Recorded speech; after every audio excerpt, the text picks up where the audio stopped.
नमस्कार। AGCNN news पर रोवो news में आपका स्वागत है। मैं हूं आपकी AI एंकर वनीसा राणा। प्रस्तुत है आज का मुख्य समाचार। बांग्लादेश में हिंदुओं पर हुए हमले, घरों, धार्मिक स्थलों में की गई आगजनी, खुद जमात-ए-इस्लामी ने कबूला। शेख हसीना सरकार के पतन के बाद बांग्लादेश में व्यापक पैमाने पर हिंदू अल्पसंख्यकों और उनके घरों, व्यापारिक प्रतिष्ठानों और संपत्तियों को निशाना बनाया गया है। बांग्लादेश की कट्टरपंथी पार्टी जमात-ए-इस्लामी ने खुद एक बयान जारी कर हिंदू अल्पसंख्यकों को निशाना बनाए जाने की बात स्वीकार की है। एक नाटकीय घटनाक्रम में व्यापक विरोध प्रदर्शनों और गृह युद्ध जैसे हालातों के बीच प्रधानमंत्री शेख हसीना के इस्तीफे से बांग्लादेश का राजनीतिक परिदृश्य उलट-पुलट हो गया है। हालात इतने बिगड़ गए कि शेख हसीना को अपने देश से भागकर भारत आना पड़ा। बांग्लादेश के सेना प्रमुख वकारुज्जमान ने घोषणा की है कि देश को राजनीतिक अस्थिरता के इस दौर से बाहर निकालने और शांति स्थापित करने के लिए एक अंतरिम सरकार का गठन किया जाएगा। हालांकि शेख हसीना सरकार के पतन के बाद बांग्लादेश में व्यापक पैमाने पर हिंदू अल्पसंख्यकों और उनके घरों, व्यापारिक प्रतिष्ठानों और संपत्तियों को निशाना बनाया गया है।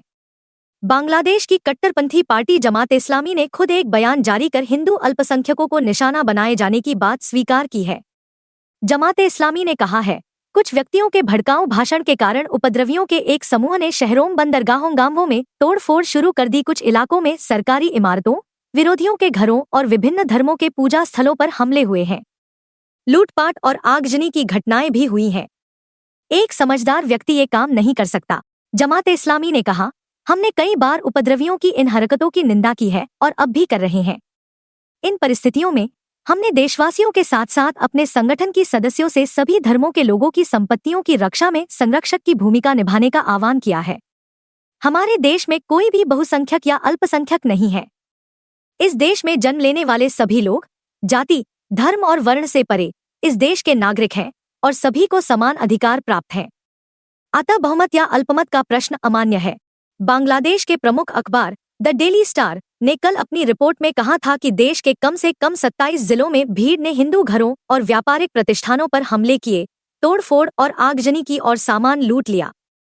ढाका के धनमंडी में सिंगर राहुल आनंद के घर में आग लगा दी गई। यह घर करीब 140 साल पुराना था। शरीयतपुर में धानुका मनसा बारी मंदिर में भीड़ ने तोड़फोड़ की। उन्होंने राधा कृष्ण की मूर्तियों को खंडित कर दिया और मंदिर परिसर में लगे सभी 16 CCTV कैमरों को भी क्षतिग्रस्त कर दिया। इसके अलावा जिले के पार्वतीपुर उपजिला में एक काली मंदिर सहित 5 मंदिरों पर हमला किया गया। दिनाजपुर श्मशान घाट में भी उपद्रवियों ने तोड़फोड़ की। चिरिरबंदर उपजिला में कुछ हिंदू परिवारों के घरों पर हमला हुआ। वहां हरिशोभा के लिए निर्धारित स्थान पर भी तोड़फोड़ की गई। डेली रिपोर्ट के अनुसार प्रभावित ग्रामीणों ने पुलिस को सूचना दी, लेकिन पुलिस ने कोई कार्रवाई नहीं की। बीरमपुर उपजिला में फर्टिलाइजर और पेस्टिसाइड का बिजनेस करने वाले दिलीप कुंडू के घर पर हमला किया गया। उनकी दुकानों में उपद्रवियों ने तोड़फोड़ और लूटपाट की। अवामी लीग के कम से कम 20 नेताओं और उनके परिवार के सदस्यों के शव बरामद किए गए। सोमवार को शेख हसीना के प्रधानमंत्री पद से इस्तीफा देने और देश छोड़ने की खबर के बाद सतखिरा में कम से कम 10 लोग मारे गए। अवामी लीग के कई नेताओं और कार्यकर्ताओं के घरों और व्यापारिक प्रतिष्ठानों में तोड़फोड़ और लूटपाट की गई।